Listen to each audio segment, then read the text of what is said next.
couleurs politiques, l'idée n'a pas même des tribus. Et nous, ce qu'on a besoin, c'est l'idée, que l'idée soit là, déjà conceptionnée, déjà mise en place. Et tout le monde qui viendra, les mécanismes partira auprès de celui-là, comme décideur, comme influenceur, avec ses idées, pour dire qu'en 2025, nous avons réfléchi comme ça pour le Conseil central.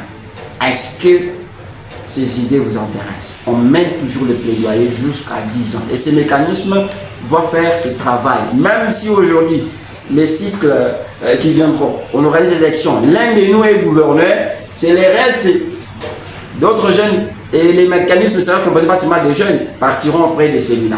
Si c'est un autre gouverneur, après celui qui est aux affaires, on continuera toujours à montrer les idées parce que, je venais de dire que l'idée n'a pas l'âge.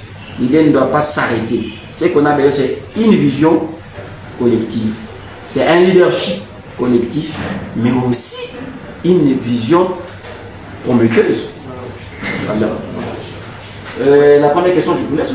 Ça n'a pas commencé avec cette législature. L'initiateur du projet est parti. Après lui, il y a eu maintenant 5 gouverneurs déjà. Donc il y a eu à peu près 2 mandats comme ça. 2 mandats, certainement 2 ou 3 mandats. Et les projets ne sont toujours pas matérialisés. Les gens sont en train de tâtonner. Mais s'il y avait déjà une idée précise, bien conçue, avant, quand ces projets étaient élaborés, ceux qui venaient après lui devraient marcher dans cette idée-là pour pouvoir matérialiser le projet en question. Donc, c'est pour vous faire comprendre que le projet du développement, ce n'est pas quelque chose qui s'est fait en une nuit non plus, ce n'est pas quelque chose qui s'est fait dans 2 ou 3 ans non plus, mais c'est quelque chose qui prend du temps, parce que nous parlons du développement. C'est tout ce que je devrais dire par là, que les développements nécessitent toujours du temps. Je voulais compléter dans le sens de M. Roger et M. Pouchant. Je voulais revenir sur la manipulation. Aujourd'hui, la province tombe toujours dans les mêmes situations. On acquise la manipulation. La manipulation, c'est un résultat. Ok? Vous et nous devons nous poser la question de savoir quelles sont les causes de la manipulation. Parce que, jeunes et vieux aujourd'hui, nous nous sommes concentrés à chaque fois, à chaque temps, chaque journée, il y a toujours des problèmes dans nos forums WhatsApp, dans nos chaînes de radio, dans les chaînes de télévision. Il y a toujours, à chaque événement, il y a toujours une manipulation. Posons-nous la question, qui manipule qui? Et où est-ce qu'on manipule ces personnes? Et qui sont manipulés? Et là, à 90%, c'est la jeunesse. Quelles sont les causes qui font à ce que cette manipulation puisse persister? Au départ, on accusait Kabindi. Au départ, on accusait Kabindi qui a fait réguler la province. On accusait la sorcellerie. Aujourd'hui, après 2020, 2022, 2023, c'est la manipulation. C'est la technologie qui a fait à ce que cette manipulation puisse exister. Où est-ce qu'elle était?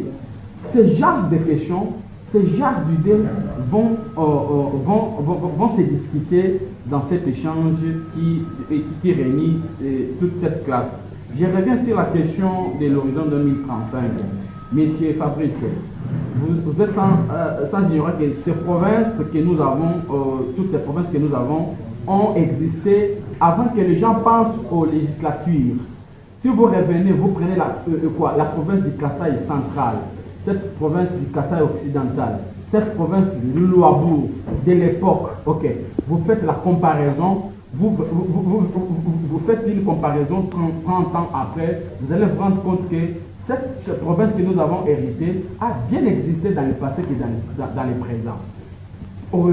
Et dans le passé, tout le monde ne connaissait pas qu'il y aura élection parce que chacun était concentré.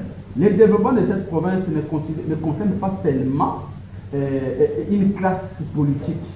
Parce que cette classe politique qui s'est exposée devant la population a plus mis la majorité des jeunes, des vieux dans une distraction. Écoutons, nous sommes en 2023. Les élections étaient déjà terminées. Au mois de janvier 2024, quelqu'un dit, même si j'ai échoué aujourd'hui, je n'échouerai pas, j'attends arriver en 2028. Quelqu'un qui quitte de 2024 vers 2028.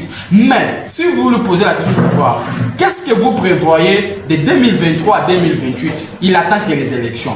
nous, dans cet échange, nous devons revenir pour poser la question, dire aux jeunes vieux de revenir sur le bon sens, opter certaines mesures qui vont ramener cette province. Parce que si nous mettons seulement, prenons par exemple, toute l'élite politicienne de la province du Kassai central, les leaders qui sont avec nous aujourd'hui, vous posez la question dans les questions qui touchent au développement, donc la construction des infrastructures, vous vous rendez compte que chacun qui vient n'a pas l'idée de construire, mais a besoin d'acheter réhabiliter.